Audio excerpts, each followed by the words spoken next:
జై శ్రీరామ్. ఈరోజు ఏబీవీపీ ఆధ్వర్యంలో జయశంకర్ అగ్రికల్చర్ యూనివర్సిటీ భూములను హైకోర్టుకి కేటాయించడాన్ని వ్యతిరేకిస్తూ నిరసన ప్రదర్శించిన ఏబీవీపీ రాష్ట్ర కార్యదర్శి ఝాన్సీపై పోలీసులు ప్రవర్తించిన తీరు చాలా బాధాకరం.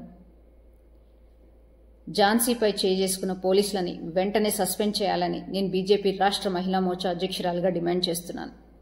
ఈ ప్రభుత్వం ఫ్రెండ్లీ పోలీసింగ్ అని చెప్పి ఇంత విచక్షణ లేకుండా ఒక మహిళ అని కూడా చూడకుండా రోడ్డుపై జుట్టు పట్టుకొని లాగి తీసుకెళ్లడం చాలా సిగ్గుచేటు.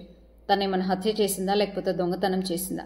శాంతియుతంగా నిరసన చేస్తున్న దాన్ని మీరు ఇలాగైనా ప్రవర్తించేది? మన రాష్ట్ర ముఖ్యమంత్రి రేవంత్ రెడ్డి గారు నిరసన ప్రదర్శించవచ్చు, ధర్నాలు చేసుకోవచ్చు, ధర్నా చౌక్ ఓపెన్ చేస్తాము అని అసెంబ్లీ సాక్షిగా చెప్పిన మీరు విద్యార్థులు న్యాయబద్ధంగా వాళ్ళ భూములు కాపాడుకునే ప్రయత్నంలో నిరసన ప్రదర్శిస్తుంటే పోలీసులు ప్రవర్తించిన ఈ తీరును మీరు ఇంకా యాక్షన్ తీసుకోకపోవడం చాలా సిగ్గుచేటు. గత ప్రభుత్వంలో మహిళలకు రక్షణ లేదు అని చెప్పిన మీరు మీ క్యాబినెట్లో ఇంతమంది మహిళా మినిస్టర్లు ఉన్నా కూడా ఒక్కరు కూడా ఇంతవరకు స్పందించకపోవడం చాలా సిగ్గుచేటైన విషయం.